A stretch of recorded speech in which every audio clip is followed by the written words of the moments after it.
Aku sedang nonton TV ketika suamiku masuk, tiba-tiba mematikan TV, lalu berkata, "Pergi dari sini, wanita tua.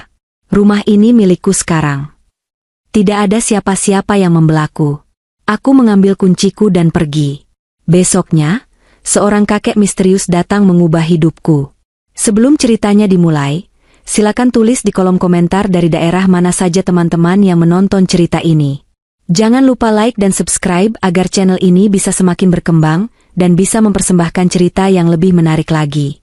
Suara detak jam dinding terdengar begitu nyaring di ruang tengah yang luas ini. Jarum jam baru saja melewati angka 9 malam. Di luar, angin mulai menderu kencang, membawa aroma tanah basah yang menandakan hujan lebat akan segera turun. Aku menyandarkan punggungku ke sofa kulit berwarna krem yang empuk, mencoba meluruskan pinggangku yang terasa nyeri. Seharian ini aku tidak berhenti bergerak. Rumah 2 lantai ini memang megah, tetapi merawatnya seorang diri tanpa bantuan asisten rumah tangga adalah pekerjaan yang menguras seluruh tenaga. Lantai marmer sudah mengkilap, gorden-gorden tebal sudah disedot debunya, dan aroma masakan untuk makan malam, semur daging kesukaan suamiku, sudah menguar dari arah dapur. Aku tersenyum tipis, merasa puas dengan hasil kerjaku hari ini.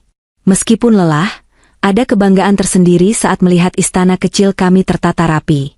Aku meraih remote televisi, menyalakan layar datar berukuran besar di hadapanku, dan mencari saluran hiburan.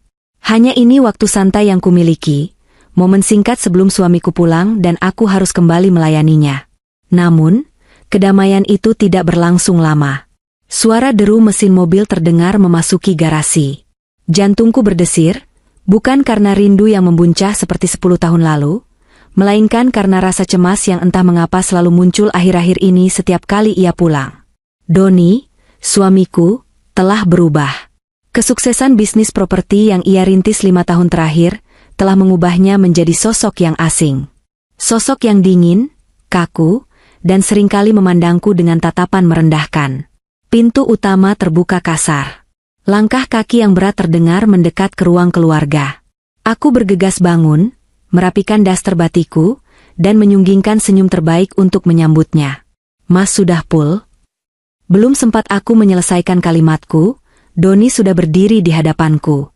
Wajahnya masam, matanya merah menyala menahan amarah yang entah berasal dari mana. Tanpa berkata apa-apa, ia menyambar remote yang tergeletak di meja, mengarahkannya ke televisi, dan menekan tombol mati dengan kasar. Layar seketika menjadi gelap, menyisakan pantulan wajahku yang kebingungan dan wajahnya yang penuh kebencian. "Mas, kenapa dimatikan? Aku baru saja mau." "Berisik," bentaknya keras. Suaranya menggema di ruangan yang luas itu, membuatku tersentak mundur. "Aku pulang capek-capek cari uang, dan apa yang kamu lakukan? Cuma duduk santai nonton TV? Dasar tidak berguna." Dadaku terasa sesak mendengar bentakan itu. "Mas, aku tidak cuma duduk santai. Seharian ini aku membereskan rumah, aku memasak kesukaanmu, aku..." "Halah, alasan." Doni memotong ucapanku dengan kibasan tangan yang menghina. Ia menatapku dari ujung kaki hingga ujung kepala dengan tatapan jijik. Tatapan yang membuatku merasa sangat kecil. "Lihat dirimu, Sarah. Kamu itu cuma wanita tua yang tidak tahu diri. Kerjaanmu cuma dasteran, bau bawang, dan menumpang hidup di rumah mewahkan ini. Kamu pikir membereskan rumah itu pekerjaan berat? Di luar sana, aku bertarung mati-matian, menghadapi klien, memutar otak biar uang mengalir deras." Air mataku mulai menggenang. Kata, wanita tua, itu menusuk hatiku. Padahal usiaku baru 35 tahun, sama dengannya. Namun, lelahnya mengurus rumah tangga dan kurangnya perawatan karena aku selalu menghemat uang belanja demi menabung untuk masa depan kami, mungkin memang membuat wajahku terlihat lebih tua dari seharusnya. "Mas, kenapa kamu bicara kasar begitu? Aku istrimu," suaraku bergetar. "Aku menemani kamu dari nol, Mas. Dari kita masih ngontrak di petakan sempit, makan mie instan dibagi 2. Apa kamu lupa?" Doni tertawa sinis. Tawa yang kering dan menyakitkan. "Jangan bawa-bawa masa lalu. Itu dulu. Sekarang aku Doni yang sukses, pengusaha terpandang. Dan kamu? Kamu tidak berkontribusi apapun di bisnis ini. Kamu cuma parasit. Parasit. Aku tidak percaya kata itu keluar dari mulut laki-laki yang dulu berjanji akan membahagiakanku. Emosiku mulai naik. Mas, modal awal usahamu itu dari tabungan kerjaku sebelum kita menikah. Aku jual perhiasan warisan ibu, aku jual motorku, semuanya demi kamu bisa buka kantor pertama. Bagaimana bisa kamu bilang aku tidak berkontribusi? Wajah Doni memerah padam. Ia sepertinya tidak terima diingatkan tentang asal-usul modalnya. Ia melangkah maju, mendesakku hingga aku terpojok ke sandaran sofa. Telunjuknya menuding tepat di depan wajahku. Tutup mulutmu. Uang recehmu itu tidak ada artinya dibanding miliaran yang aku hasilkan sekarang. Rumah ini, mobil di garasi, semua perabot mahal ini semua hasil keringatku. Milikku. Kamu tidak punya hak sepeser pun atas semua kemewahan ini. Guntur menggelegar di luar, seolah menyahuti amarah Doni. Hujan mulai turun dengan deras, memukul-mukul kaca jendela dengan bising. Tapi suara hujan itu kalah oleh suara hatiku yang retak. Jadi, karena kamu sudah kaya, kamu merasa berhak menghinaku? Tanyaku lirih. Bukan cuma menghina, jawab Doni dingin. Ia menegakkan tubuhnya, merapikan jas mahalnya seolah-olah aku adalah debu kotor yang baru saja ia singkirkan. Aku sudah muak melihat wajahmu setiap hari. Kamu tidak pantas bersanding denganku lagi. Kamu memalukan kalau diajak ke pesta rekan bisnisku. Ia berjalan menuju pintu depan, lalu membukanya lebar-lebar. Angin kencang bercampur tempias air hujan langsung menerobos masuk, membasahi lantai marmer yang baru saja kubersihkan. Doni menunjuk ke arah kegelapan di luar. Keluar. Aku terbelalak. Apa maksudmu, Mas? Keluar dari rumahku. Sekarang juga, teriaknya, suaranya mengalahkan deru hujan. Malam ini juga kamu angkat kaki. Aku tidak mau melihatmu lagi di sini. Ruang ini, dan rumah ini, milikku sekarang. Bawa baju-baju lusuhmu itu dan pergi. Aku berdiri mematung. Tubuhku gemetar hebat. Bukan karena dinginnya angin, tapi karena dinginnya kenyataan yang menghantamku. Suamiku, orang yang kucintai dan kubela mati-matian, mengusirku seperti mengusir kucing kurap di tengah badai. Kamu serius, Mas?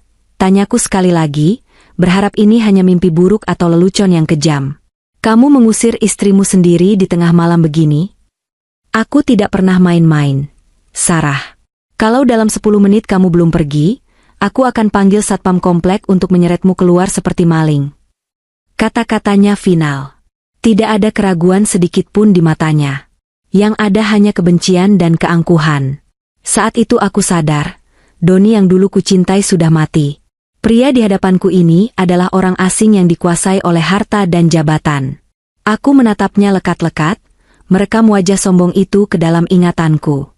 Tidak ada gunanya memohon. Tidak ada gunanya menangis meraung-raung di kakinya. Itu hanya akan memuaskan egonya. Aku menarik napas panjang, mencoba menguatkan sisa-sisa harga diri yang kumiliki. Baik, kataku pelan namun tegas. Aku akan pergi. Tanpa menunggu jawabannya, aku berbalik badan, melangkah menuju kamar tidur kami. Bukan, kamar tidurnya, untuk mengambil satu-satunya hal yang masih bisa kusebut milikku. Langkah kakiku terasa berat saat menaiki tangga menuju lantai 2. Di belakangku, Doni sudah kembali duduk di sofa, menyalakan televisi dengan volume keras, seolah-olah pengusiran yang baru saja ia lakukan adalah hal sepele, seperti membuang sampah ke tong di depan rumah. Suara tawa penonton dari acara komedi di TV terdengar begitu kontras dengan hatiku yang hancur lebur. Aku masuk ke kamar utama. Kamar yang luas dengan ranjang king size, lemari pakaian setinggi langit-langit, dan lampu kristal yang menggantung indah. Dulu, aku sering membayangkan menua bersama Doni di kamar ini. Berbagi cerita sebelum tidur, tertawa membahas tingkah laku tetangga, atau sekadar berpelukan menikmati kehangatan. Namun malam ini, kamar ini terasa seperti ruang tunggu eksekusi. Dingin dan asing. Aku tidak menangis. Anehnya, air mata yang tadi sempat menggenang kini kering. Mungkin karena rasa sakitnya sudah melampaui batas toleransi, sehingga tubuhku merespons dengan mati rasa. Aku berjalan menuju lemari, membuka bagian yang berisi pakaianku. Pakaianku tidak banyak, dan hampir semuanya sederhana. Kebanyakan adalah baju rumah yang nyaman, bukan gaun-gaun pesta seperti yang sering dibeli istri-istri rekan bisnis Doni. Aku mengambil sebuah tas jinjing tua dari bagian bawah lemari. Tas ini adalah tas yang kubawa saat pertama kali kami pindah ke rumah kontrakan kecil 10 tahun lalu. Masih kuat, meski warnanya sudah memudar. Aku mulai memasukkan beberapa helai pakaian.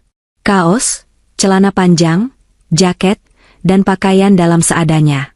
Aku tidak mengambil perhiasan pemberian Doni, yang sebenarnya jarang ia berikan, ataupun barang-barang mewah lainnya. Aku tidak ingin membawa apapun yang akan mengingatkanku padanya, atau apapun yang bisa ia jadikan alasan untuk menuduhku mencuri. Setelah tas itu terisi setengah penuh, mataku tertuju pada laci meja rias. Di sana, tersimpan sebuah kotak kecil berisi kunci cadangan rumah ini.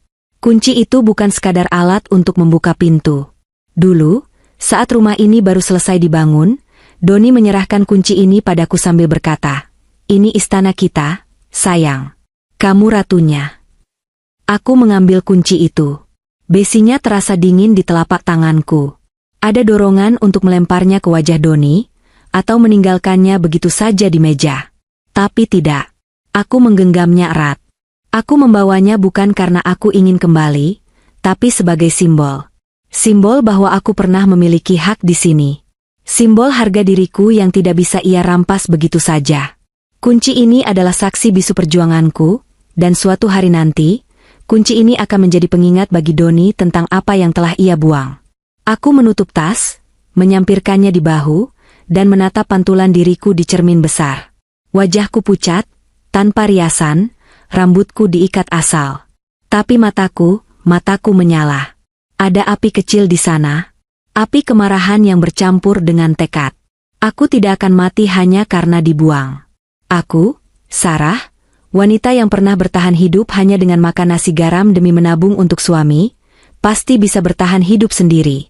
Aku turun ke bawah. Doni tidak menoleh sedikit pun saat aku melewatinya. Ia sibuk dengan ponselnya, mungkin sedang mengirim pesan pada wanita lain atau memamerkan kekayaannya di grup chat. Aku pergi, ucapku singkat saat melewati ruang tengah. Doni hanya mendengus. Bagus. Jangan pernah tunjukkan mukamu lagi di sini. Dan jangan harap aku akan mencarimu atau memberimu uang pesangon. Kamu keluar dengan tangan kosong, sesuai dengan apa yang kamu bawa saat menikah denganku dulu. Aku tidak menjawab. Aku terus berjalan menuju pintu depan yang masih terbuka lebar. Hujan di luar semakin gila. Angin menderu-deru seolah ingin merobohkan segalanya. Aku melangkah keluar, meninggalkan kemewahan yang menipu itu. Begitu kakiku menginjak halaman, air hujan langsung mengguyur tubuhku. Dalam hitungan detik, pakaianku basah kuyup. Dinginnya menusuk hingga ke tulang sumsum, membuat gigiku bergemeretak. Tapi aku terus berjalan. Aku menyeret kakiku keluar dari gerbang besi yang tinggi menjulang itu, tanpa menoleh ke belakang. Aku tahu, jika aku menoleh, pertahananku mungkin akan runtuh. Jalanan komplek perumahan elit itu sepi. Lampu jalan yang remang-remang memantulkan bayanganku di aspal yang basah. Tidak ada taksi yang lewat, tidak ada ojek online yang mau mengambil orderan di tengah badai seperti ini. Aku berjalan kaki, menembus hujan, tanpa tujuan yang pasti. Pikiranku berkecamuk. Kemana aku harus pergi? Orang tuaku sudah meninggal. Saudara-saudaraku tinggal di luar pulau, dan kami jarang berkomunikasi. Teman-teman? Aku sudah lama kehilangan kontak dengan mereka karena sibuk mengurus Doni dan rumah tanggaku. Aku benar-benar sebatang kara di kota besar yang kejam ini. Setelah berjalan hampir 1 jam, kakiku mulai terasa kram. Sepatu kain yang kupakai sudah basah total dan penuh lumpur. Di kejauhan, aku melihat sebuah halte bus tua. Atapnya sudah karatan dan sebagian bocor, tapi setidaknya ada bangku panjang untuk duduk. Aku mempercepat langkahku menuju halte itu. Sesampainya di sana, aku menghempaskan tubuhku ke bangku besi yang dingin. Aku meletakkan tasku di pangkuan, memeluknya erat-erat untuk mencari sedikit kehangatan. Air hujan menetes dari ujung rambutku, bercampur dengan air mata yang akhirnya tumpah juga. Di sanalah aku menangis. Bukan menangis meraung-raung, tapi menangis dalam diam yang menyakitkan. Aku meratapi nasibku. Meratapi 10 tahun yang sia-sia. Meratapi ketulusan yang dibalas dengan penghinaan. Tuhan, bisikku lirih di antara suara hujan. Kenapa ujianmu seberat ini? Apa salahku sampai aku harus dibuang seperti sampah? Angin malam berhembus kencang, membuat tubuhku menggigil hebat. Aku mencoba merapatkan jaketku, tapi tidak banyak membantu karena semuanya sudah basah. Saat itulah, mataku menangkap pergerakan di sudut halte yang paling gelap. Aku tersentak kaget, mengira ada preman atau orang jahat yang mengintaiku. Aku memicingkan mata, mencoba melihat lebih jelas di tengah keremangan malam. Ternyata bukan preman. Di pojok halte, meringkuk seorang kakek tua. Pakaiannya jauh lebih lusuh dariku, compang-camping dan kotor. Ia tidak memakai alas kaki. Tubuhnya yang kurus kering gemetar hebat menahan dingin. Kulitnya keriput, rambut putihnya basah lepek menempel di dahi. Ia memeluk lututnya sendiri, mencoba menghangatkan tubuh rentanya yang tampak rapuh. Rasa takutku perlahan menghilang, berganti dengan rasa iba. Aku melihat diriku sendiri dalam sosok kakek itu. Kami sama-sama terbuang, sama-sama kedinginan, sama-sama tidak diinginkan oleh dunia malam ini. Meskipun aku sendiri sedang berada di titik terendah, hatiku tergerak. Setidaknya aku masih muda, masih punya tenaga. Sedangkan kakek ini, ia terlihat begitu lemah, seolah hembusan angin sedikit lagi saja bisa merenggut nyawanya. Aku menghapus air mataku, melupakan sejenak rasa sakit hati pada Doni. Ada nyawa lain di sini yang lebih membutuhkan perhatian daripada kesedihanku. Perlahan, aku menggeser dudukku mendekati kakek misterius itu, sebuah keputusan kecil yang tanpa kusadari akan memutar roda nasibku 180 derajat. Hujan belum juga menunjukkan tanda-tanda akan berhenti. Langit malam seolah ikut menangis bersamaku, menumpahkan segala kesedihan yang tak tertahankan ke bumi. Di halte bus tua yang remang-remang ini, aku duduk memeluk lutut, mencoba mengusir hawa dingin yang menusuk tulang. Pakaianku yang basah kuyup terasa berat dan lengket di kulit, membuat tubuhku menggigil tanpa henti. Gigi-gigiku bergemeretak, menciptakan irama pilu di tengah deru angin. Namun, perhatianku kini tidak lagi sepenuhnya tertuju pada nasib malangku sendiri. Di sudut terjauh bangku halte yang berkarat itu, ada sosok lain yang kondisinya jauh lebih memprihatinkan. Seorang kakek tua, mungkin usianya sudah mendekati 70 tahun, duduk meringkuk seperti janin. Pakaiannya bukan sekadar basah, tapi juga kumal dan compang-camping. Seolah kain itu sudah bertahun-tahun tidak pernah menyentuh air sabun. Bau apek yang samar tercium setiap kali angin berhembus ke arahku, namun itu tidak membuatku menjauh.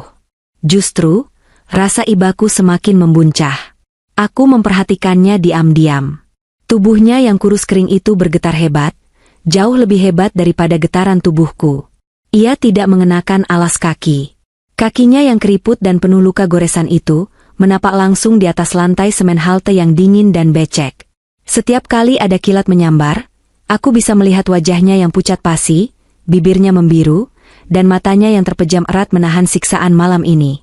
Ia tampak begitu rapuh, seolah-olah hembusan angin yang sedikit lebih kencang saja bisa merenggut nyawanya saat itu juga.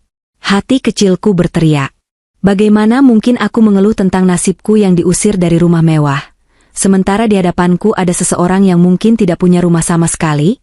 Aku memang kehilangan suami, kehilangan tempat tinggal, dan kehilangan status sosial malam ini. Tapi aku masih punya tas berisi pakaian ganti, aku masih punya sedikit uang di dompet, dan tubuhku masih cukup kuat. Kakek ini, ia tidak punya apa-apa selain pakaian yang melekat di tubuh rentanya. Perlahan, aku menggeser dudukku mendekatinya. Suara gesekan celana jeansku yang basah dengan bangku besi membuat kakek itu tersentak kaget. Ia membuka matanya. Mata itu, mata yang keruh namun menyimpan sorot ketakutan yang mendalam. Ia refleks memundurkan tubuhnya, seolah takut aku akan memukul atau mengusirnya. "Jangan takut, Kek," ujarku pelan, berusaha membuat suaraku terdengar selembut mungkin di tengah gemuruh hujan. "Aku bukan orang jahat." Kakek itu menatapku dengan curiga, namun tubuhnya terlalu lemah untuk bergerak lebih jauh. Ia hanya diam, nafasnya terdengar berat dan berbunyi mengi. Aku teringat sesuatu. Di dalam tasku, ada sisa bekal roti yang tadi siang sempat kusiapkan tapi belum sempat dimakan karena sibuk membersihkan rumah. Roti isi coklat yang sederhana, tapi pasti cukup untuk mengganjal perut. Dengan tangan gemetar karena kedinginan, aku merogoh tasku, mencari bungkusan plastik roti tersebut. Setelah menemukannya, aku menyodorkannya ke arah si kakek. Ini, Kek, makanlah. Kakek pasti lapar, tawarku. Kakek itu menatap roti di tanganku, lalu menatap wajahku bergantian. Ada keraguan di matanya. Mungkin ia tidak biasa menerima kebaikan, atau mungkin ia takut ada syarat di balik pemberian itu. Namun, rasa lapar sepertinya mengalahkan keraguannya. Tangan kurusnya yang gemetar perlahan terulur, mengambil roti itu dari tanganku. Begitu bungkusan terbuka, ia langsung memakannya dengan lahap. Sangat lahap, seolah ia tidak makan berhari-hari. Remah-remah roti berjatuhan di janggut putihnya yang tidak terawat. Melihatnya makan membuat hatiku terasa nyeri. Air mataku kembali menetes. Bukan karena sedih untuk diriku, tapi sedih melihat realita kejam di depan mata. Saat ia selesai makan, ia menatapku lagi. Kali ini tatapannya sedikit lebih lunak. Namun, tubuhnya masih menggigil hebat. Bibirnya semakin membiru. Tanpa berpikir panjang, aku membuka resleting jaketku. Jaket denim ini adalah satu-satunya pelindungku dari angin malam ini. Di baliknya, aku hanya mengenakan kaos tipis yang sudah basah. Tapi logika itu kalah oleh nuraniku. Aku melepaskan jaket itu, merasakan hawa dingin langsung menampar kulit lenganku, lalu menyelimutkannya ke punggung ringkih kakek itu. Pakai ini, Kek. Kakek lebih butuh daripada aku, kataku sambil merapatkan jaket itu di bahunya. Kakek itu tertegun. Ia menyentuh bahan jaket denimku dengan tangan kasarnya, seolah tidak percaya. Nak, kamu sendiri kedinginan. Lihat bibirmu, kamu juga menggigil. Suaranya parau, serak, dan lemah, seperti suara gesekan daun kering. Aku memaksakan sebuah senyum, meski bibirku kaku. Aku masih muda, Kek. Aku masih kuat. Pakailah. Hening sejenak. Hanya suara hujan yang mengisi kekosongan di antara kami. Kakek itu memandangi wajahku lekat-lekat, seolah sedang membaca sebuah buku yang rumit. Sorot matanya yang tadi keruh kini menajam, memancarkan sesuatu yang sulit kujelaskan. Wibawa, mungkin? Atau sekadar kebijaksanaan orang tua? Kenapa? Tanyanya tiba-tiba. Satu kata yang sederhana namun penuh makna. Kenapa apanya? Kek? Kenapa kamu menolongku? Padahal dari matamu, aku melihat kehancuran. Kamu baru saja menangis. Kamu membawa tas besar di tengah malam. Kamu sendiri sedang dalam masalah besar, kan? Orang yang sedang susah biasanya tidak peduli pada orang lain. Mereka sibuk mengasihani diri sendiri. Pertanyaan itu menohokku. Benar? Kenapa aku peduli? Aku menghela napas panjang, uap putih keluar dari mulutku. Aku memandang ke arah jalanan yang kosong, menerawang menembus tirai hujan. Mungkin karena aku baru saja merasakan rasanya dibuang. Kek, rasanya tidak diinginkan. Rasanya dianggap sampah. Suaraku mulai bergetar lagi saat bayangan wajah Doni yang penuh kebencian kembali muncul di benakku. Beberapa jam yang lalu, aku masih punya rumah. Aku masih punya suami. Tapi tiba-tiba, semuanya diambil dariku hanya karena dia merasa aku sudah tidak berguna lagi. Dia bilang aku wanita tua yang tidak tahu diri. Dia mengusirku seperti kucing kurap. Aku menoleh ke arah kakek itu, air mata mengalir bebas di pipiku yang basah. Jadi ketika aku melihat kakek di sini, sendirian, kedinginan, aku merasa melihat cermin. Aku tidak mau kakek merasa sendirian seperti aku. Setidaknya, malam ini kita punya teman, kan? Kakek itu terdiam lama mendengarkan ceritaku. Ia tidak memotong, tidak juga memberikan nasihat klise seperti, sabar ya. Ia hanya mendengarkan dengan seksama. Perlahan, sebuah senyum tipis terukir di wajah keriputnya. Senyum yang aneh, penuh arti, dan entah mengapa membuatku merasa sedikit lebih tenang. Siapa namamu, nak? Tanyanya. Sarah, Kek. Sarah. Ia mengangguk-angguk pelan. Tangan tuanya menepuk-nepuk punggung tanganku yang dingin. Sentuhannya hangat, kontras dengan udara malam. Dengarkan kakek, Sarah. Dunia ini memang seringkali tidak adil. Orang baik seringkali diinjak, dan orang jahat seringkali berkuasa. Tapi ingat satu hal, roda itu berputar. Kadang ia berputar pelan, kadang sangat cepat. Ia menatap lurus ke dalam mataku, dan kali ini aku merasakan getaran aneh. Sorot matanya tidak lagi seperti gelandangan yang putus asa. Ada kekuatan di sana. Malam ini kamu kehilangan atap untuk berteduh demi harga dirimu. Tapi kamu memberikan satu-satunya pelindungmu, jaketmu, untuk orang asing sepertiku. Itu bukan hal yang bisa dilakukan sembarang orang. Itu cuma jaket bekas, Kek, Elaku. Bukan soal harganya, tapi soal pengorbanannya, potongnya tegas. Kamu memiliki hati yang emas, Sarah. Dan emas tidak akan selamanya tertimbun lumpur. Percayalah pada omongan orang tua ini. Kebaikanmu malam ini, air matamu malam ini, semuanya akan mengubah takdirmu besok. Tuhan tidak tidur. Dia melihat siapa yang tulus dan siapa yang serakah.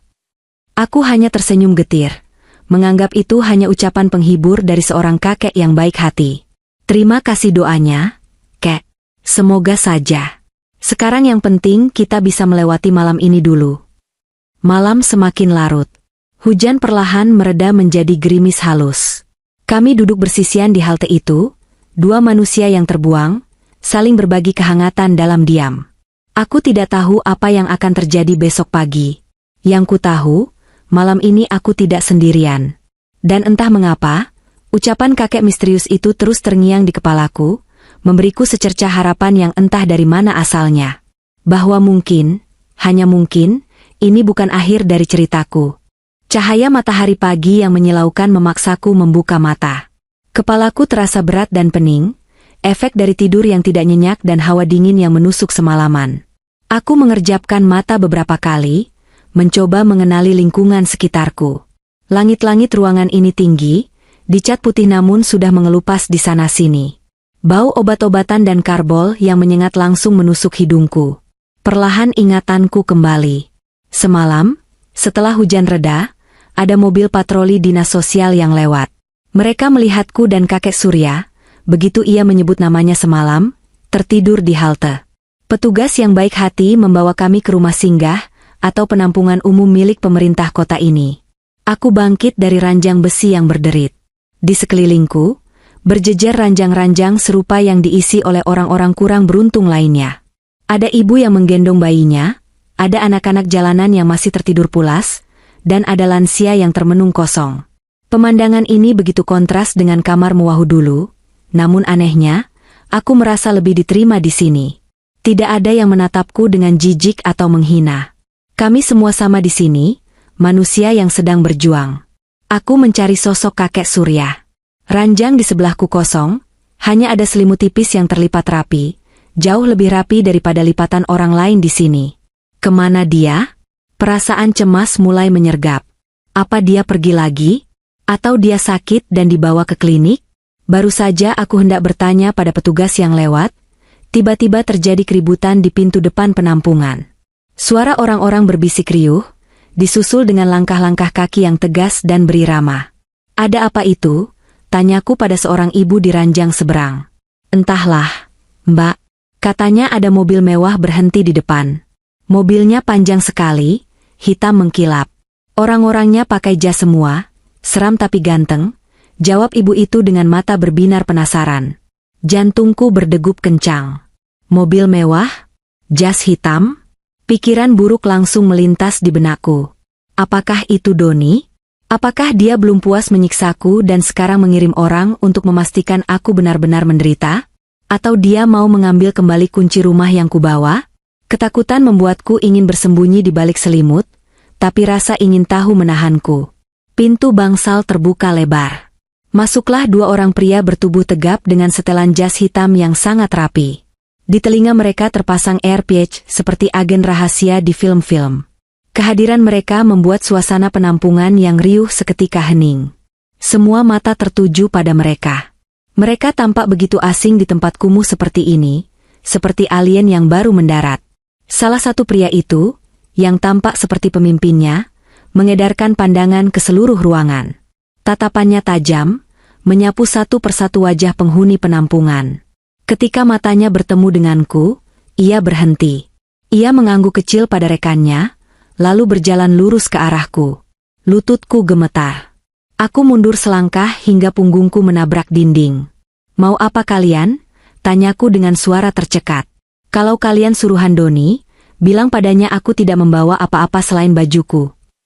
Pria itu berhenti tepat 2 langkah di depanku. Ia tidak membentak atau menyeret kasar. Sebaliknya, ia membungkukkan badan dengan sangat hormat, sikap yang membuatku melongo kebingungan.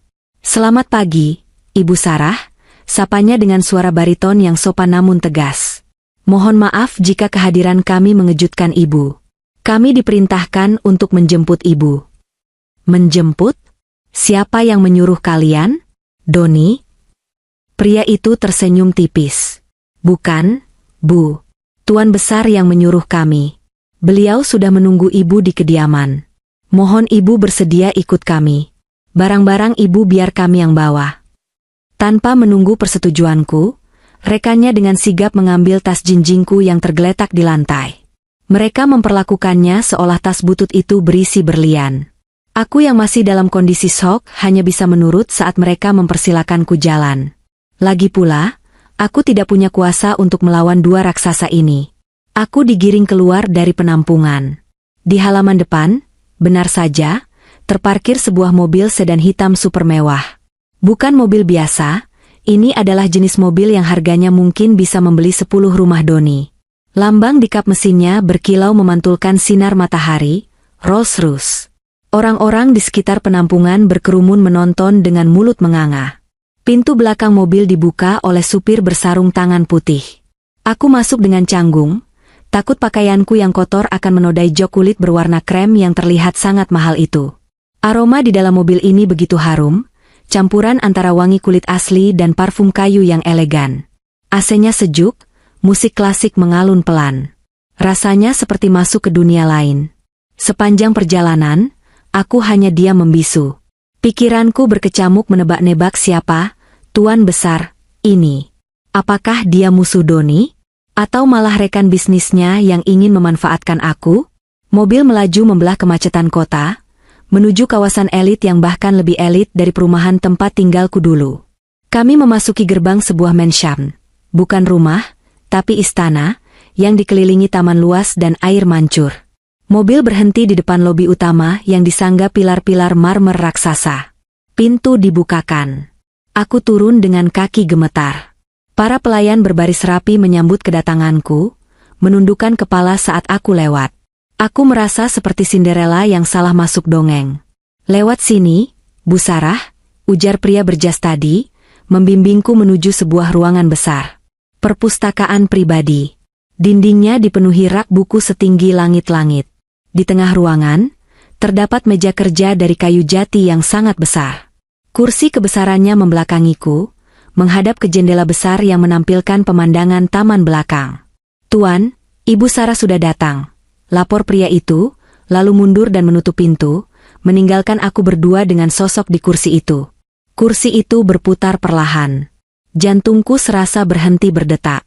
Di sana, duduk seorang pria tua dengan setelan jas abu-abu yang sangat elegan. Rambut putihnya disisir rapi ke belakang. Wajahnya bersih, segar, dan memancarkan aura kekuasaan yang luar biasa kuat. Tapi aku mengenali mata itu. Mata yang semalam menatapku di halte bus. "Kak Surya," bisikku tidak percaya. Mataku membelalak lebar. Pria tua itu tersenyum. Senyum yang sama hangatnya dengan yang ia berikan semalam saat memakan rotiku. "Selamat datang di gubuk saya, Sarah. Silakan duduk." Kakiku lemas. Aku jatuh terduduk di kursi tamu di hadapannya. "Ini, apa artinya ini, Kek?" "Semalam kakek jadi gelandangan. Kakek kedinginan, kelaparan. Kenapa sekarang?" Kakek Surya tertawa renyah. "Maafkan sandiwara kakek semalam, Nak. Kadang, untuk melihat wajah asli manusia, kita harus menjadi debu di bawah kaki mereka dulu." Ia berdiri, berjalan mendekatiku dengan langkah tegap, sama sekali tidak ringkih seperti semalam. "Perkenalkan, nama lengkap saya Surya Kencana. Mungkin kamu pernah dengar nama Kencana Group?" Napasku tercekat. "Kencana Group? Itu adalah konglomerasi raksasa yang menguasai berbagai sektor bisnis di negeri ini. Properti, tambang, retail, dan tunggu dulu. Perusahaan Doni. Doni sering membanggakan bahwa dia berhasil mendapatkan kontrak eksklusif sebagai vendor utama untuk proyek-proyek Kencana Group. Itu adalah sumber kekayaan utama Doni saat ini. Jadi, kakek pemilik Kencana Group, bos besar dari perusahaan yang bekerja sama dengan suami saya? Tepat sekali, jawab kakek Surya. Ia menuangkan teh hangat ke dalam cangkir porselen dan menyodorkannya padaku. Saya sudah tua, Sarah. Istri saya sudah lama meninggal. Anak-anak dan cucu-cucu saya, mereka seperti suamimu. Serakah. Mereka hanya menunggu saya mati untuk merebut warisan. Mereka saling sikut, saling menjatuhkan. Tidak ada ketulusan di mata mereka. Kakek Surya menatapku dalam-dalam. Karena itulah, setiap sebulan sekali, saya menyamar menjadi gelandangan. Saya ingin mencari tahu, apakah masih ada manusia yang memiliki hati nurani di kota yang kejam ini? Apakah ada yang mau menolong orang tua bau dan kotor, tanpa mengharapkan imbalan? Bertahun-tahun saya melakukan ini, Sarah. Dan hasilnya selalu mengecewakan. Saya diludahi, diusir, bahkan dipukul. Matanya berkaca-kaca. Sampai semalam. Kamu datang. Kamu, yang sedang hancur lebur, yang baru saja kehilangan segalanya, justru memberikan sisa rotimu dan jaketmu satu-satunya untuk saya. Kamu tidak bertanya siapa saya, kamu tidak tahu saya kaya. Kamu menolong karena hatimu yang memerintahkannya. Aku terdiam, masih mencoba mencerna semua ini. Rasanya terlalu mustahil. Saya hanya melakukan apa yang menurut saya benar. Kek. Dan itulah yang membuatmu istimewa, tegas kakek Surya. Ia kembali duduk di kursinya, wajahnya kini berubah serius, penuh determinasi. Sarah, Tuhan mempertemukan kita bukan tanpa alasan. Kamu telah menyelamatkan nyawa dan harapan orang tua ini semalam. Sekarang, giliran orang tua ini yang akan menyelamatkan hidupmu. Ia membuka laci meja, mengeluarkan sebuah map tebal berwarna merah dan meletakkannya di hadapanku. Di dalam map ini ada data lengkap tentang perusahaan suamimu, Doni. Saya tahu dia arogan. Saya tahu dia curang. Dan saya tahu dia baru saja mencampakkanmu setelah dia merasa sukses berkat kontrak dari perusahaan saya. Kakek Surya mencondongkan tubuhnya ke depan. Saya tidak akan memberimu uang tunai begitu saja, Sarah. Itu terlalu mudah dan tidak mendidik. Tapi saya menawarkan sebuah kesempatan.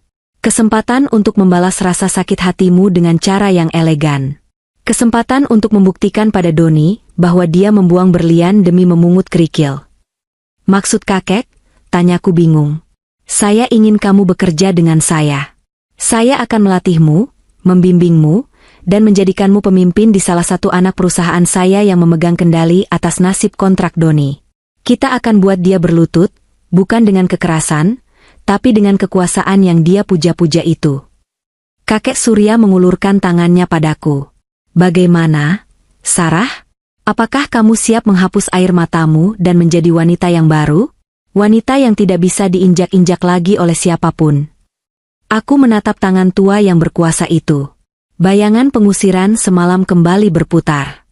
Wajah sombong Doni, kata-kata kasarnya, hujan deras, dan rasa dingin itu. Lalu aku menatap map merah di meja. Ini bukan sekadar balas dendam. Ini adalah tentang mengambil kembali harga diriku yang telah ia rampas. Perlahan namun pasti, aku mengulurkan tanganku, menyambut jabat tangan kakek Surya. Genggamannya kuat dan meyakinkan. Saya siap, kek. Jawabku mantap. Saya siap.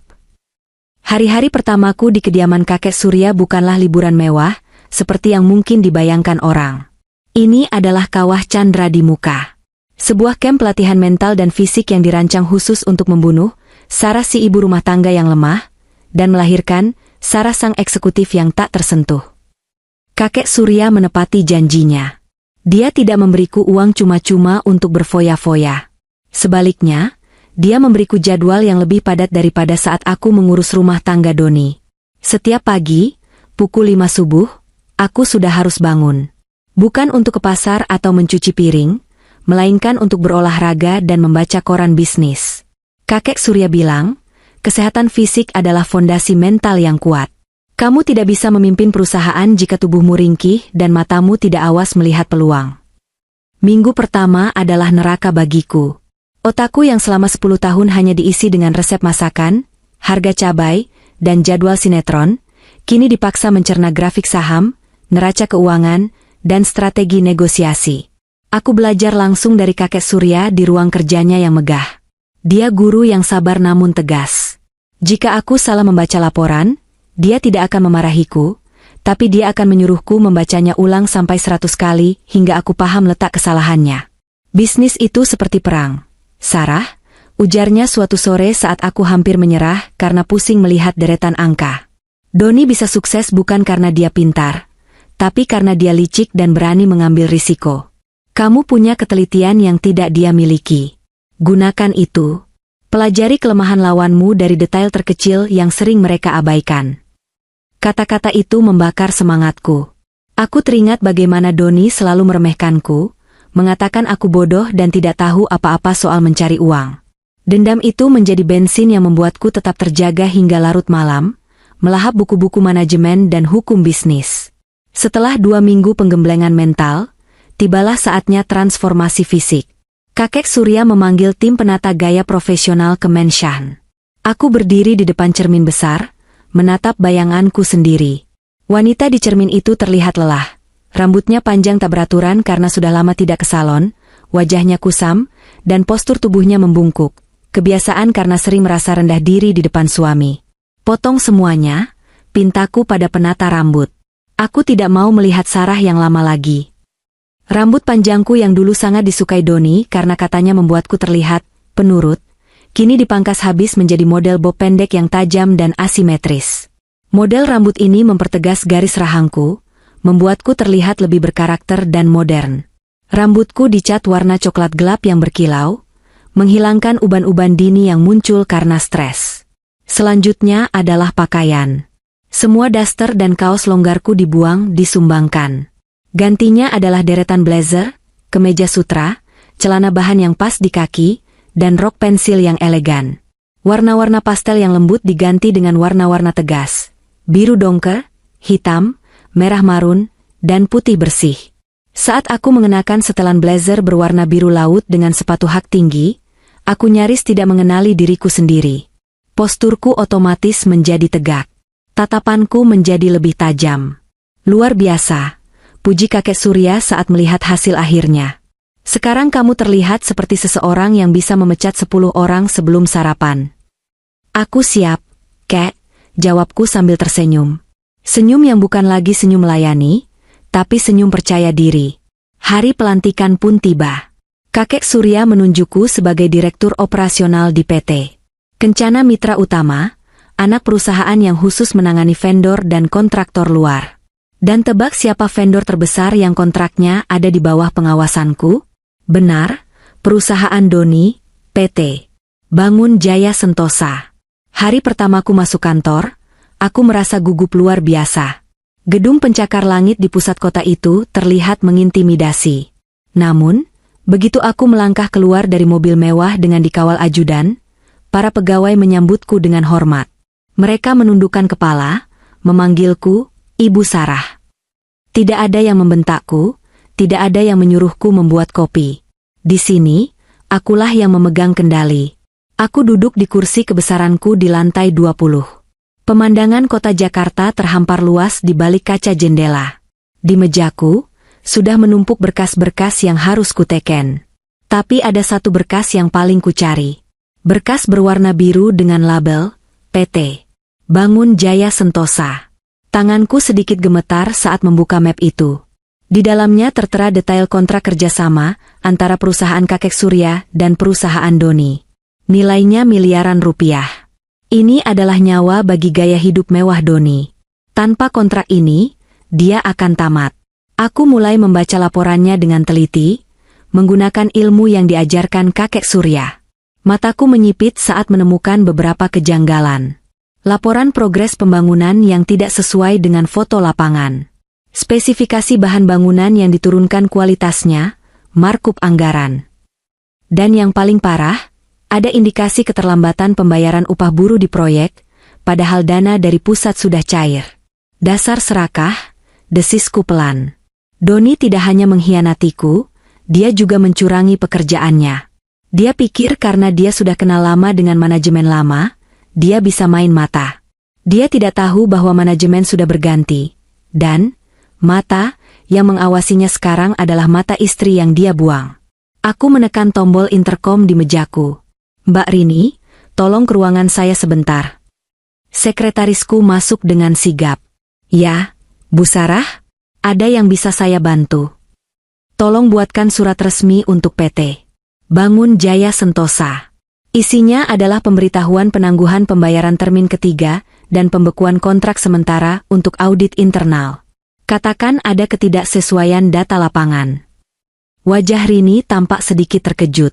Tapi Bu, Pak Doni pemilik PT itu biasanya langsung marah-marah kalau pembayarannya telat sehari saja.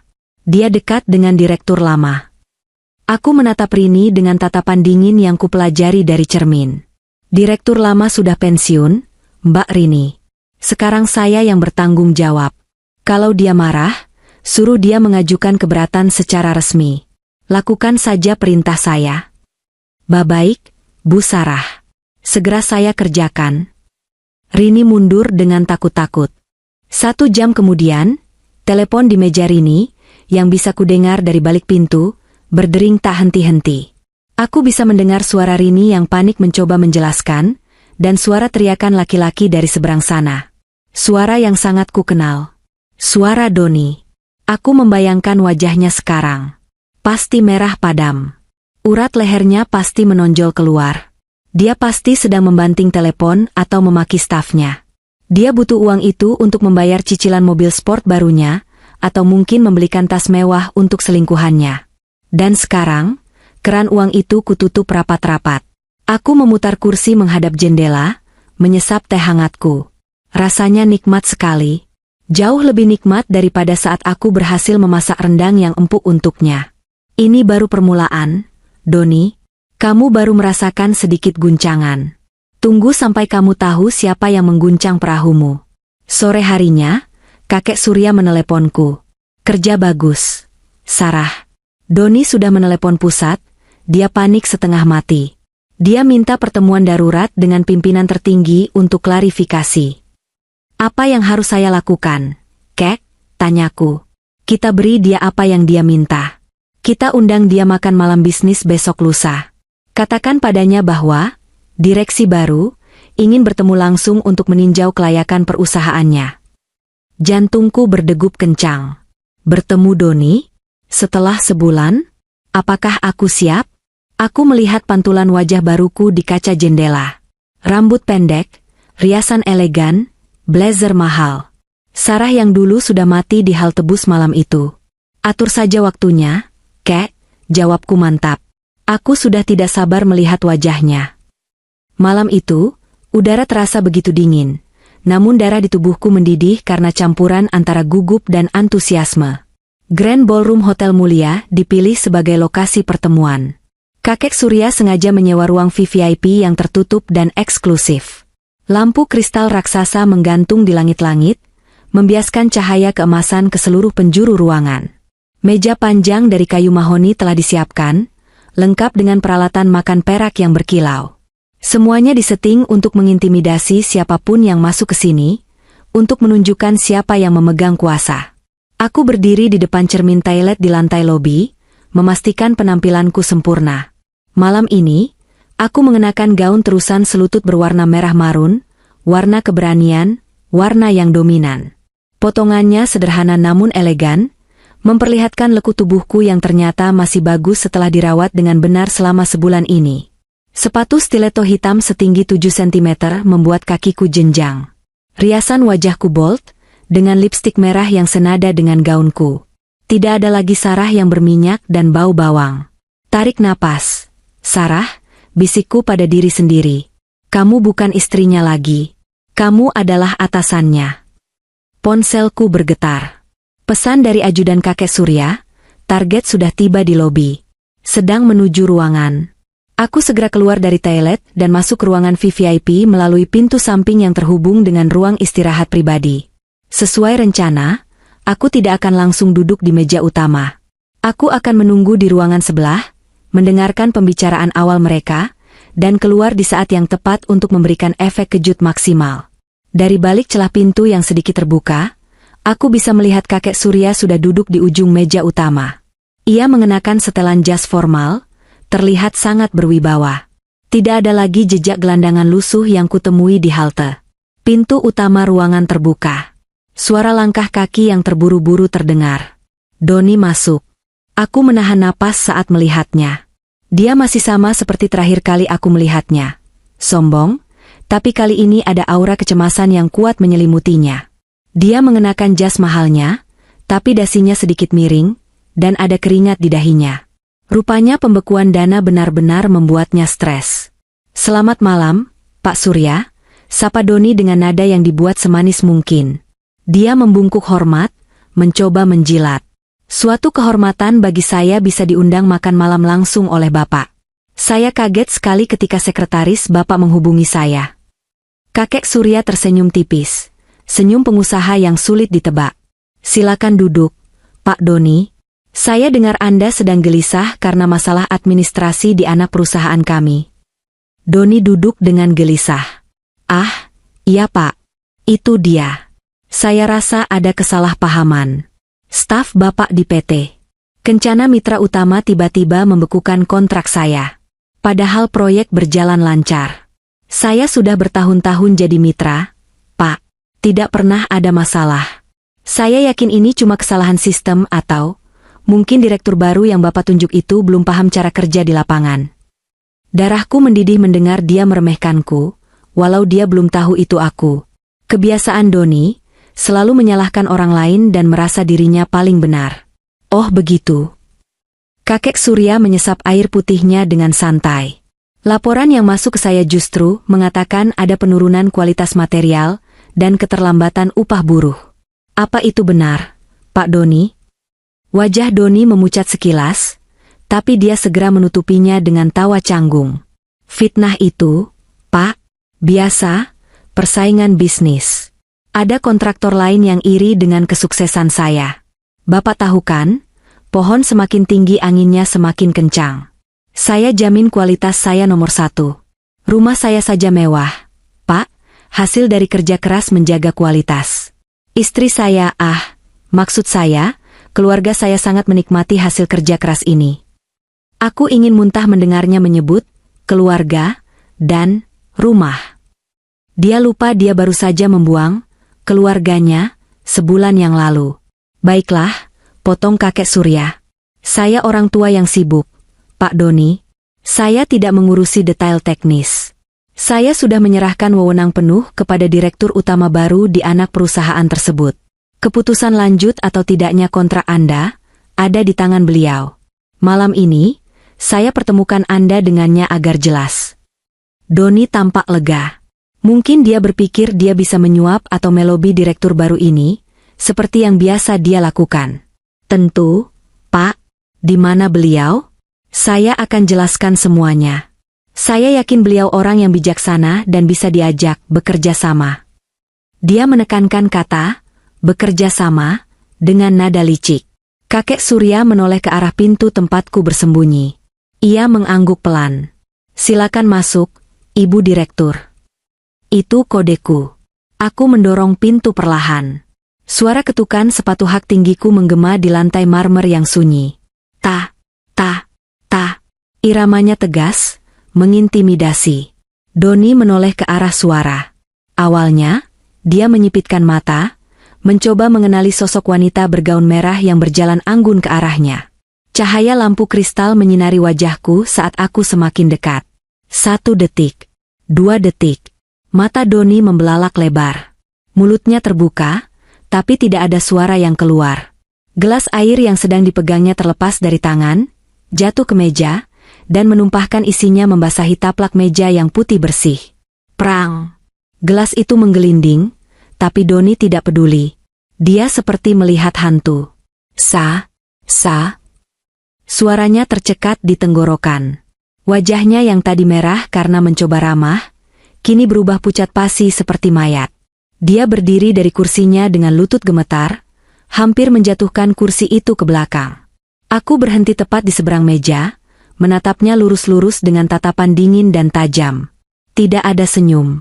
Hanya profesionalisme yang mematikan. "Selamat malam, Pak Doni," sapaku dengan suara yang tenang dan berwibawa. Suara yang jauh berbeda dari suara Sarah yang dulu sering memohon uang belanja.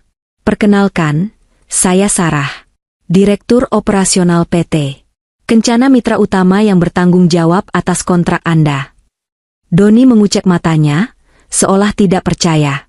"Sarah? Kamu? Sarah? Istriku?" "Mantan istri," koreksiku cepat dan tajam. "Dan tolong jaga sopan santun Anda. Di ruangan ini, hubungan kita adalah profesional. Antara pemilik proyek dan kontraktor yang sedang bermasalah." Doni menoleh ke arah kakek Surya, lalu kembali ke arahku, bingung setengah mati. Otaknya yang arogan tidak mampu memproses situasi ini. Bagaimana bisa wanita yang dia usir dengan daster lusuh sebulan lalu, kini berdiri di hadapannya dengan balutan pakaian mewah, terlihat lebih cantik dari sebelumnya, dan yang paling parah, menjadi bosnya? Ini lelucon apa, Pak Surya?" tanya Doni dengan suara bergetar, menunjuk ke arahku dengan jari gemetar. "Bapak mempekerjakan pembantu ini? Dia tidak tahu apa-apa. Dia cuma wanita bodoh yang bisanya masak di dapur. Bapak pasti salah orang." Brak! Aku menggebrak meja dengan telapak tanganku. Cukup keras hingga membuat Doni tersentak mundur. "Tutup mulut Anda, Pak Doni," bentakku. Suaraku menggema di seluruh ruangan. "Ucapan Anda barusan sudah cukup menjadi alasan bagi saya untuk memblacklist perusahaan Anda selamanya, karena sikap tidak etis terhadap mitra kerja." Keheningan menyelimuti ruangan. Doni terdiam, syok karena aku berani membentaknya. Dulu, aku tidak pernah berani menatap matanya saat dia marah. Sekarang, akulah yang membuatnya menunduk. Kakek Surya hanya tersenyum tipis sambil menikmati pemandangan itu. "Dia bukan pembantu, Pak Doni. Dia adalah orang kepercayaan saya. Dan nasib perusahaanmu ada di ujung pulpennya sekarang. Jadi saya sarankan, bicaralah dengan hormat." Doni menelan ludah dengan susah payah. Keringat dingin mengucur deras di pelipisnya. Dia melihat ke arahku lagi, dan untuk pertama kalinya, aku melihat ketakutan di matanya. Ketakutan seseorang yang sadar bahwa dia sedang berhadapan dengan badai yang dia ciptakan sendiri. Aku menarik kursi dan duduk dengan anggun, menyilangkan kaki, lalu membuka map yang kubawa. "Silakan duduk, Pak Doni," perintahku dingin. "Kita punya banyak hal yang harus dibahas. Terutama soal penggelapan dana material yang Anda lakukan. Anda pikir saya tidak tahu bedanya semen kualitas A dan kualitas C? Anda lupa, saya yang menemani Anda belanja bahan bangunan saat Anda merintis usaha ini dari nol." Doni jatuh terduduk di kursinya. Dia tampak seperti balon yang kempis. Keangkuhannya lenyap seketika, digantikan oleh kepanikan yang nyata. Malam ini baru saja dimulai, dan aku akan pastikan ini menjadi malam terpanjang dalam hidupnya. Suasana di dalam ruang VVIP hotel mulia itu mendadak menjadi sangat sunyi, seolah oksigen di udara tersedot habis. Hanya terdengar dengungan halus dari pendingin ruangan yang berusaha mendinginkan atmosfer yang memanas. Doni masih terduduk di kursinya, tubuhnya merosot seperti boneka yang tali penyangganya diputus. Wajahnya yang tadi pucat kini berubah menjadi campuran warna aneh, antara merah padam karena malu dan abu-abu karena ketakutan. Ia menatapku, lalu menatap kakek Surya, dan kembali menatapku. Otaknya pasti sedang berputar keras, mencari celah, mencari alasan, mencari jalan tikus untuk kabur dari jebakan yang ia gali sendiri. Dan seperti yang sudah kuduga, strategi pertamanya bukanlah mengakui kesalahan, melainkan manipulasi emosional. Strategi klasik Doni. Perlahan, ia menegakkan tubuhnya. Ia menarik napas panjang, mencoba memaksakan senyum di wajahnya yang kaku. Matanya yang tadi liar karena panik, kini ia ubah menjadi sayu, penuh permohonan yang dibuat-buat. Ia menggeser kursinya sedikit, mencoba meraih tanganku yang ada di atas meja. "Sarah, sayang," suaranya bergetar, terdengar begitu memelas. Aku Aku benar-benar tidak menyangka akan bertemu kamu di sini. Kamu terlihat luar biasa. Cantik sekali. Aku menarik tanganku menjauh sebelum jari-jarinya yang berkeringat itu sempat menyentuh kulitku. Tatapanku tetap dingin, sedingin es batu di dalam gelas kristal di hadapanku. Jangan panggil aku dengan sebutan itu, Pak Doni, potongku tajam. Simpan pujian basi itu. Kita di sini untuk bicara bisnis, bukan untuk reuni keluarga. Doni tidak menyerah. Ia justru semakin menjadi-jadi. Sarah, tolonglah. Jangan kaku begitu. Aku tahu aku salah waktu itu. Malam itu, aku cuma emosi. Aku sedang banyak pikiran soal pekerjaan, tekanan dari sana-sini, dan aku hilaf melampiaskannya ke kamu. Tapi jujur, Sarah, sejak kamu pergi, rumah terasa sepi. Aku kehilangan arah. Aku merindukan masakanmu, aku merindukan omelanmu. Aku merasakan gejolak mual di perutku. Sungguh memuakan. Sebulan lalu dia bilang aku wanita tua yang tidak berguna, parasit yang hanya menumpang hidup. Sekarang, begitu tahu aku punya kuasa atas uangnya, tiba-tiba dia merindukanku? Oh, ya? Tanyaku sinis, mengangkat sebelah alis. Bukannya Bapak bilang saya ini cuma wanita tua yang bau bawang? Bukannya Bapak bilang rumah itu milik Bapak seorang? Kenapa sekarang tiba-tiba merasa kehilangan parasit ini? Doni tergagap. Itu kan cuma emosi sesaat. Sar, mulutku memang jahat, kamu kan tahu itu. Tapi hatiku tidak begitu. Kita sudah 10 tahun bersama, Sarah. Apa kamu tega menghancurkan karir suamimu sendiri, hanya karena pertengkaran rumah tangga? Ingat perjuangan kita dari nol, Sar. Ingat waktu kita makan mie instan dibagi 2? Aku tertawa. Tawa yang kering dan tanpa humor. Lucu sekali Anda, Pak Doni. Ketika Anda mengusir saya di tengah hujan badai tanpa uang sepeser pun, Anda tidak ingat masa-masa mie instan itu. Tapi sekarang, saat kontrak Anda terancam, tiba-tiba Anda memutar kaset kenangan lama. Aku membuka map di hadapanku dengan gerakan tegas, mengakhiri drama sentimental murahan ini. Cukup basa-basinya. Anda tidak bisa memanipulasi saya lagi. Wanita bodoh yang dulu memuja Anda sudah mati di hal tebus malam itu. Sekarang, lihat data ini. Aku melemparkan beberapa lembar foto dan dokumen ke hadapannya. Foto-foto itu memperlihatkan tumpukan semen murah di lokasi proyek, besi-besi yang tidak sesuai standar ketebalan, dan kwitansi pembayaran fiktif. Ini adalah bukti dari tim audit independen yang saya kirim diam-diam minggu lalu, jelasku dengan nada profesional. Anda mengklaim menggunakan semen 3 roda kualitas 1, tapi di lapangan, gudang Anda penuh dengan semen curah tanpa merek yang dikemas ulang. Anda mengklaim besi ulir 12 mili, tapi yang terpasang banci 10 mili. Selisih dananya masuk kemana, Pak Doni? Ke rekening pribadi Anda untuk mencicil sport car baru itu. Wajah Doni kembali pucat. Keringat sebesar biji jagung menetes dari pelipisnya. Itu ulah mandor. Saya tidak tahu menahu. Saya ditipu anak buah saya sendiri, Bu Direktur. Saya akan pecat mereka. Jangan berbohong. Bentakku, kali ini lebih keras. Di situ ada tanda tangan Anda yang menyetujui pembelian material tersebut. Dan ini, aku mengeluarkan lembar lain. Laporan dari Serikat Buruh. 3 bulan upah lembur mereka tidak dibayar, padahal termin pembayaran dari Kencana Group selalu cair tepat waktu. Anda memakan hak orang-orang kecil, Pak Doni. Sama seperti Anda memakan hak saya dulu. Doni terpojok. Ia sadar argumen bisnisnya sudah kalah telak. Tidak ada celah untuk membela diri.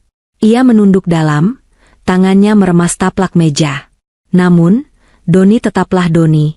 Jika satu jalan buntu, ia akan mencari jalan lain, sejahat apapun itu. Ia mengangkat wajahnya, dan kali ini tatapannya berubah menjadi licik dan penuh kebencian. Topeng, suami yang menyesal, sudah ia buang. Oke, baik, desisnya. Kamu mau main kekuasaan? Silakan batalkan kontraknya. Silakan hancurkan perusahaanku. Tapi ingat satu hal, Sarah. Kamu tidak punya apa-apa selain pekerjaan ini. Jabatan ini cuma pemberian orang tua bangka itu.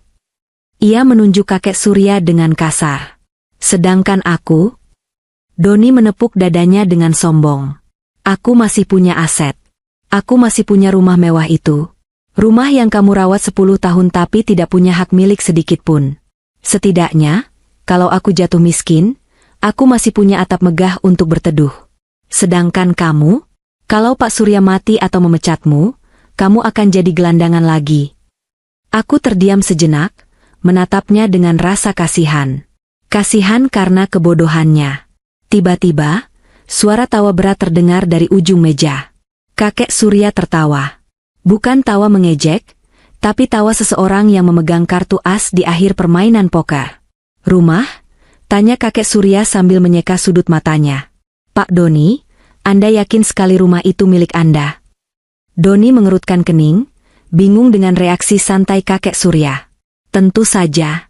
Sertifikatnya memang sedang di bank, tapi itu atas nama saya. Saya yang membangunnya dari tanah kosong. Kakek Surya menggeleng-gelengkan kepalanya pelan. Ia memberi isyarat padaku. Aku mengangguk, lalu mengeluarkan sebuah dokumen tua yang kertasnya sudah agak menguning dari map yang sama. Dokumen yang baru saja diberikan kakek Surya padaku pagi ini, sebuah fakta yang membuatku menangis haru sebelum berangkat ke sini.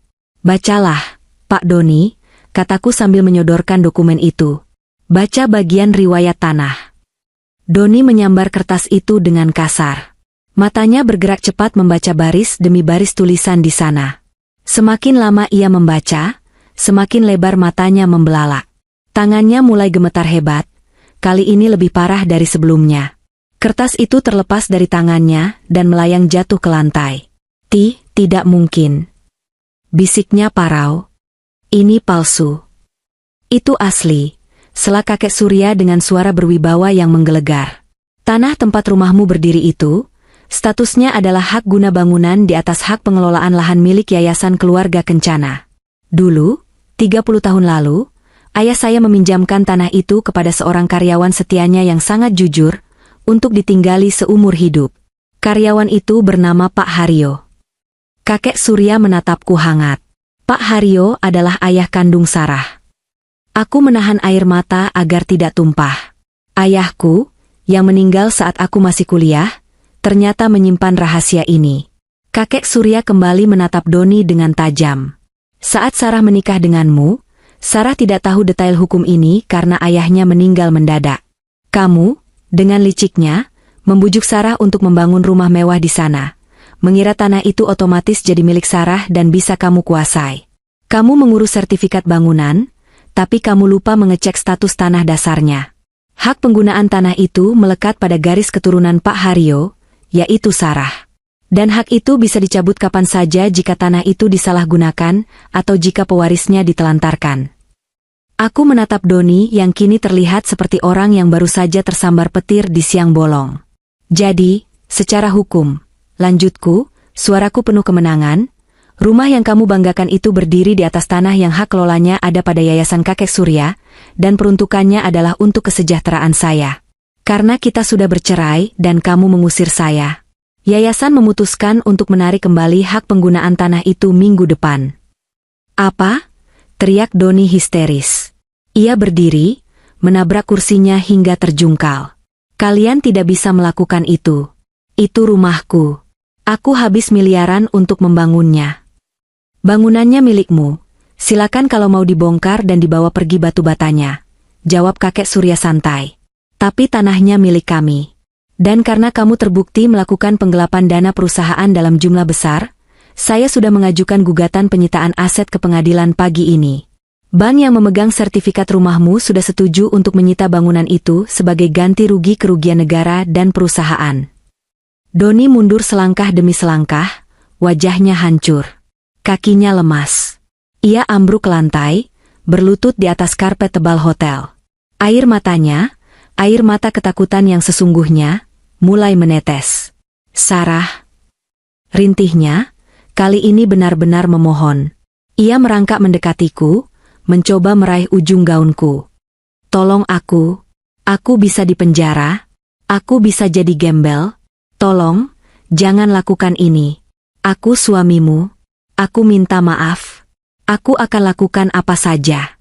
Aku mau jadi supirmu, aku mau jadi tukang kebunmu, apa saja asal jangan ambil semuanya. Aku berdiri, menarik gaunku menjauh dari jangkauannya. Aku melihat sosok laki-laki yang dulu kuanggap imam, yang dulu kutakuti, kini meringkuk seperti cacing kepanasan di kakiku. Tidak ada rasa cinta, tidak ada rasa benci. Yang ada hanya rasa lega. Sudah terlambat, Doni, ucapku dingin. Kamu yang memulai permainan ini dengan mengusirku di tengah hujan. Sekarang, badai itu kembali padamu. Nikmati saja. Aku menoleh pada kakek Surya. Ayo kita pulang, kek. Urusan di sini sudah selesai. Bau sampah di ruangan ini mulai mengganggu saya. Kakek Surya tersenyum bangga. Kami berjalan keluar ruangan, meninggalkan Doni yang meraung-raung sendirian di lantai marmer yang dingin, dikelilingi oleh kemewahan yang tidak akan pernah bisa ia nikmati lagi. 2 bulan telah berlalu sejak malam di hotel mulia itu. Waktu terasa berjalan begitu cepat ketika kita sibuk membangun hidup, bukan sekadar bertahan hidup. Jakarta masih sama macetnya, matahari masih sama teriknya, tapi duniaku sudah berubah total. Aku bukan lagi Sarah si istri yang terbuang. Aku adalah Sarah, wanita karir, pemimpin, dan yang terpenting, wanita yang merdeka. Pagi ini, berita di televisi menayangkan liputan khusus tentang kasus korupsi dan penggelapan dana di sektor konstruksi. Wajah Doni terpampang jelas di layar, mengenakan rompi oranye tahanan. Ia divonis penjara 3 tahun atas penipuan dan penggelapan dana, ditambah kewajiban membayar ganti rugi miliaran rupiah. Karena tidak sanggup membayar, semua asetnya disita.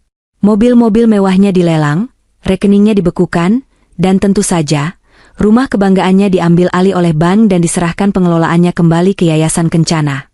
Aku mematikan televisi sambil menyeruput kopi pagiku. Ada rasa perih sedikit di hati melihat nasibnya. Bagaimanapun dia pernah mengisi 10 tahun hidupku. Tapi rasa perih itu segera hilang tertiup angin logika. Itu adalah hasil panen dari apa yang ia tanam. Ibu Sarah, mobil sudah siap.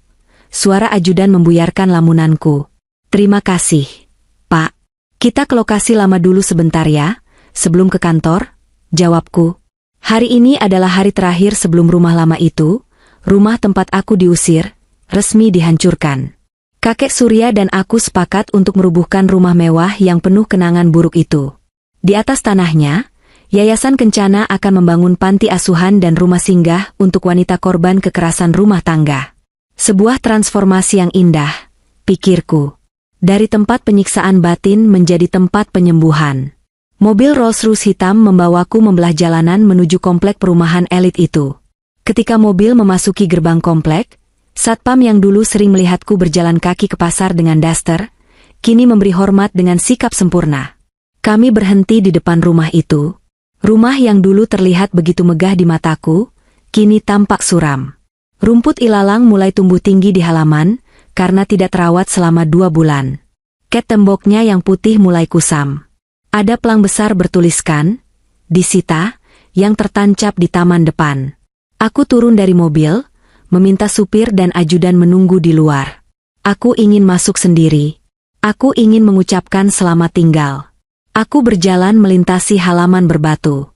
Langkahku terhenti ketika melihat sosok seseorang duduk di teras depan. Sosok laki-laki kurus, berpakaian kaos oblong kumal dan celana jeans yang sudah robek di bagian lutut.